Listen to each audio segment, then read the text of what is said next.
अब देखो बच्चों, तो आज की क्लास शुरू करने के पहले ये देखो, ये सब पानी है, दिख तो रहा ही होगा तुम लोग। देखो ये वाला पानी जादुई पानी।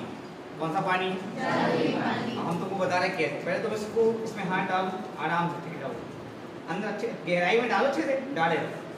अब थोड़ी देर तक बात बताना कि पानी कैसा है। ठीक है, तुम डालो इसमें, अच्छे से डालो, पूरा हाथ डालो, ऐसे डालो। अब बताओ ये कैसा है पानी? ठंडा है? बाद में कोई पलटेगा नहीं, ठंडा है ना पक्का? आप बताओ कैसे? गर्म है कि बहुत गर्म? गर्म है, बाद में कोई पलटेगा नहीं है। तो ये पानी कैसा है दिया? ठंडा। लग रहा है ठंडा? चलो अब इस पानी में हाथ डालो, रुको आप डाले लौटा दो। ये पानी कैसा है दिया? मतलब गर्म की ठंडा, दो में से गर्म है, ज्यादा गर्म नहीं लेकिन गर्म है। हाथ वापस डाल लो, ठीक है। अब आप अपना हाथ डालिए, बताइए पानी कैसा? ठंडा है।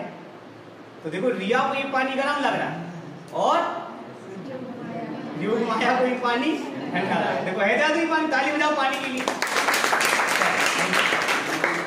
बैठो, अब मैं आपको समझाता हूँ कि इसकी क्या करना है। समझना मेरी बात, पहले ध्यान समझना। देखो वो है क्या एक्चुअल में, ये पानी रियल में फ्रिज से लेके आए तो ये ठंडा है। ये क्या है? और ये पानी रियल में मैंने अलग से गर्म कराया है क्लास के लिए कि भाई गर्म कर लो। तो ये गर्म है, तो वाकई गर्म है। और ये पानी मैंने गुंड में से बना है। कहाँ में से बना है? गुंड में। हाँ था, तो गुंड में जादू है? नहीं, गुंड में जादू नहीं है, साइंस में जादू। समझना कैसे? देखो होता क्या है कि जनरली हमारी हाथ जो होता है उसका टेम्परेचर 37 डिग्री सेल्सियस। कितना होता है? 37 डिग्री। ठीक है। अब जब योग माया गर्म पानी में हाथ डाल रहती है तो गर्म पानी का ताप मान लो 45 है, तो योग माया के हाथ का ताप भी कितना हो जाता है? 45 गर्म पानी। अब जब वो नॉर्मल पानी जिसका टेम्परेचर 25 है उसमें डालती है तो हाथ का टेम्परेचर है 45 और पानी का टेम्परेचर कितना है? 25। तो ऊष्मा का प्रवाह उच्च ताप से निम्न ताप की ओर होता है। तो जब उसके हाथ से ऊष्मा निकलती है तो उसको लगता है कि ये वाला पानी क्या है? ठंडा, क्योंकि वो है नॉर्मल। इसके बाद रिया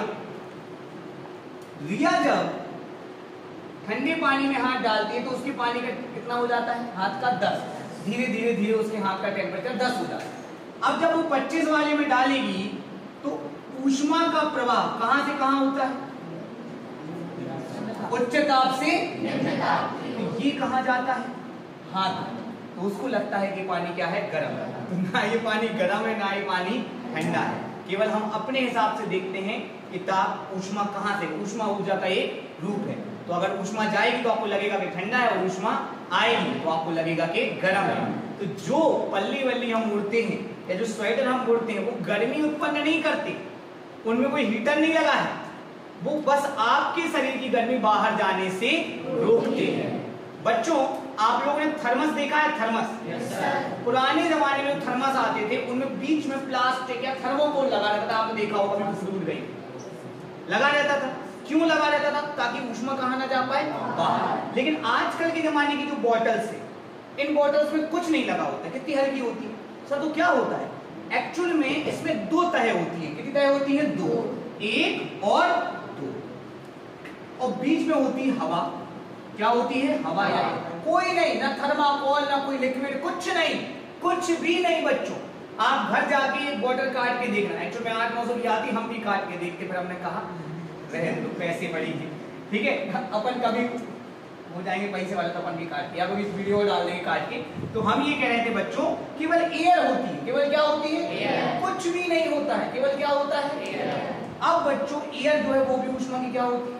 कुछ आता है। तो होता क्या है, पानी की जो अंदर अपन ने गर्म पानी भरा, बाहर का टेम्परेचर क्या है? कम है। मान लीजिए 60 डिग्री का भर दिया, बाहर का टेम्परेचर कम है, 25 है। तो ऊष्मा कहां जाने की कोशिश करेगी? बाहर। बाहर जाने की कोशिश करेगी, तभी तो पानी क्या हो जाता है? रखा ठंडा। लेकिन अपन इस हवा से इसको बंद कर देते। हवा जो होती है धातु चालक होती है। धातु क्या होती है? लेकिन हवा को चालक होती है तो बाहर नहीं जा पाती। पानी क्या बना रहता है? गर्म। अब हम जैसे हीरो आदमी इस बॉटल को पटक पटक के चपटा कर देते, ध्यान से रखते नहीं।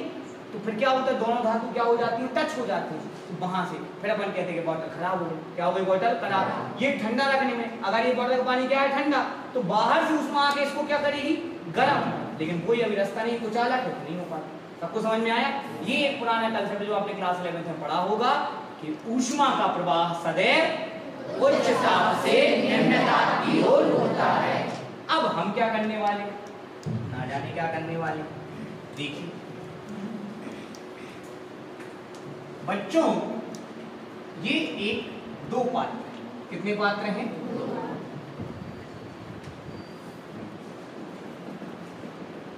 दोनों पात्रों में ही पानी। अगर मैं इनको एक नली से कनेक्ट कर दूं तो पानी कौन से पात्र से कौन से पात्र में जाएगा? ए से बी में। क्या आप बताना चाहेंगे कि ए से बी में क्यों जाएगा? ए में पानी ज्यादा है, बी में पानी कम है। एक्चुअली में कदम थोड़ा सा गलत है। एग्जाम्पल के लिए अगर मैं इस पात्र को छोटा कर दूं, क्या कर दूं? अब मैंने इसमें डाला 1 लोटा और इसमें भी डाला 1 लोटा। अब बताओ पानी कहां से जाएगा? कहां जाएगा? ए से बी में। लेकिन अब तो 1 लोटा है, ज्यादा कम तो है ही नहीं। तो सही जवाब है पानी का प्रवाह उच्च से कहां होता है? बाद में तल के लिए कंसेप्ट बना दिया गया था, इसके बारे में अपन अभी 1 सेकंड में चर्चा करेंगे। अब सोचिए आपके पास एक बलून, क्या है? बलून फुला लेते हो, दम लगती है। अभी क्या होता, पार्टी होती बच्चे के साथ हम ही फुला लें, 2-3 बलून फुला दे, सांस फूल। तो अब बलून के अंदर क्या है? हवा। बाहर भी क्या है? अगर मैं बलून में छोटा सा छिद्र कर दूं तो हवा कहां से कहां जाएगी? अंदर से बाहर। लेकिन ऐसा क्यों? अंदर से बाहर, बाहर से अंदर क्यों नहीं आएगी? हवा तो हवा है, हवा तो बताइए। अंदर दाब क्या है? ज्यादा। बाहर दाब क्या है? कम। दाब ज्यादा, दाब कम। और कोई भी तरल हो, चाहे वो गैस हो चाहे वो लिक्विड, जल जैसे क्या, हमेशा उच्च दाब से कहा जाता है? इसी कारण तो बरसात होगी, उच्च दाब का क्षेत्र बन गया। सुना तो होगा कभी कभी।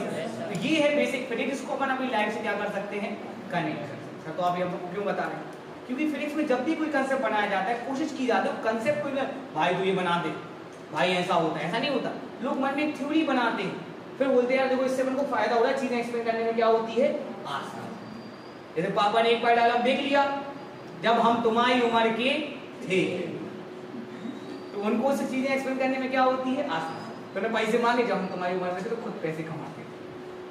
पापा गाड़ी तुम्हारी उम्र में थे तो हम पैर की नदी पार करके स्कूल जाते थे। और मैं तो बोली पापा नदी के पार स्कूल कौन सी थी आपके मोहल्ले में? नहीं थी। समझ? तो उनको इस थ्योरी से क्या होता है? एक्सप्लेन करने में क्या होती है? आसान। क्योंकि ऊष्मा का प्रवाह सदैव उच्च ताप से कहां होता है? निम्न। यहाँ पे ताप एक अदिश राशि, ताप क्या है? अदिश राशि। इसी प्रकार से द्रवों का प्रवाह हमेशा उच्च दाब से निम्न ताप। यहाँ पे दाब एक अदिश राशि, अदिश राशि से डील करना क्या होता है? आसान। जबकि अगर मैं आपसे पूछूं कि यार जी आवेश है प्लस आवेश, मैं यहां रखता हूं एकांक आवेश, क्या रखता हूं? तो ये बताओ दूर जाएगा कि पास जाएगा? कहां पहुंच जाएगा? ए से बी। ए से कहां पहुंच जाएगा? तो ए से बी पहुंचेगा। ए से क्या पहुंचेगा? बी। तो अपन इसका रीजन क्या बताएंगे? इसमें प्रतिकर्षण बल लगा। क्या लगा? या एक रीजन अगर अपन इनसे कनेक्ट करना चाहें, जैसे ये थ्योरीज हैं, अपन थ्योरी से क्या करना चाहते हैं बेटा? कनेक्ट करना चाहते हैं। क्या करना चाहते हैं? तो अगर हम इनसे कनेक्ट करना चाहें, इनसे क्या करना चाहें, तो हम ये बोलेंगे कि यहाँ उच्च विद्युत क्षेत्र, पास में विद्युत क्षेत्र ज्यादा होता है, और यहाँ उच्च विद्युत क्षेत्र और यहाँ, इसलिए कर यहाँ से कहा गया है। अब इसमें 2 प्रॉब्लम, कितनी प्रॉब्लम है? पहला तो बढ़ते विद्युत क्षेत्र है सभी, विद्युत क्षेत्र क्या है? तो फिर डील करना थोड़ा मुश्किल हो जाएगा, बिकॉज़ बाकी जो अपन कंसेप्ट बना जाए, दाब हो चाहे ताप, वो आदेश है। तो दूसरा एक और प्रॉब्लम है कि अगर एक समान विद्युत क्षेत्र, अगर क्या है? एक समान, तो हर जगह तीव्रता क्या रहेगी? सेम। लेकिन आप इसको अगर यहाँ रखोगे तो ये प्लस है और ये क्या है?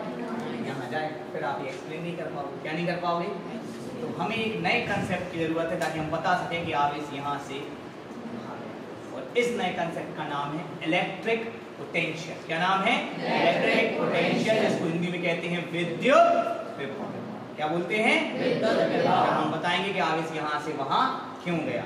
या आवेश का प्रवाह हमेशा उच्च विभव हाई वोल्टेज से वोल्टेज की ओर होता है। आप होते हो 0 वोल्ट, घर में होता है 220 वोल्ट, आप पकड़ लेते हो तो सीधा क्या होने लगता है? प्रवाह। और फिर अंदर का मैकेनिज्म बिगड़ जाता है तो आपको फिट आ जाते हैं, आपका ब्रेन हेमरेज हो जाता है और आप मृत्यु हो जाती है। इसलिए बिल्ली से हमेशा दूरी बनाए रखें और कूलरों को टच मच करने की कोशिश बिल्कुल ना करें। समझ ना पाओ सर क्या आएंगे, ठीक है बेटा। तो आज से हम क्या पढ़ेंगे, अध्याय 2A विद्युत विभव। जी हाँ, एनसीईआरटी में इसको साथ में लिखा है विद्युत विभव और धारिता और संधारित्र सब कुछ, लेकिन अपन इसके 3 पार्ट पढ़ेंगे वरना पहले चैप्टर बड़ा हो जाता है। 2A 2B और 2C हेडिंग लगाएंगे, अध्याय 2A विद्युत विभव।